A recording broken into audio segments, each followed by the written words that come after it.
একটু মামা। মামা আসসালামু আলাইকুম। ওয়ালাইকুম আসসালাম। মামা আপনার নাম কি? মোহাম্মদ তাহিদুল ইসলাম।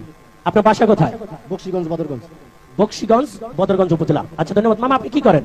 আমি ব্যবসা করি। কিসের ব্যবসা মামা? সিজনারি ব্যবসা। জি, সিজনারি ব্যবসা। সিজনালি মানে যেরকম মানে আমের সময় আম, ধানের সময় ধান, পাটের সময় পাট, এরকম। আচ্ছা ধন্যবাদ, খুব সুন্দর একটি ব্যবসা। আচ্ছা মামা, আপনি অবশ্যই তো মানে টিকিট সংগ্রহ করছেন, এর আগেও করেছেন এভাবে? সৈয়দপুরে টিকিট সংগ্রহ করেছি, এখানে করেছি। এর আগে কখনো এভাবে কোনো পুরস্কার পেয়েছেন? না, এটাই প্রথম। এই প্রথম পেয়েছেন। তাই এই যে মানে সামান্য এই ছোট্ট একটি মানে সান্ত্বনামূলক পুরস্কার পেয়ে আপনার যে আয়োজন, এর মূল কারণ কি? আমার কথা হচ্ছে যে আমার নামটা উঠছে, এটাই বড় কথা। লক্ষ লক্ষ টিকিটের মধ্যে আমার নামটা উঠছে। সবাই একটি করতালি।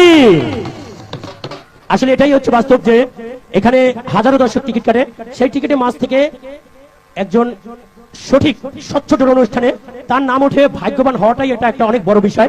যা আমাদের আজকে সেই গতকালকে 16তম রজনী 15 নম্বর বিজয়ী ছোট্ট একটি পুরস্কার জুস ব্লেন্ডার পেয়ে তার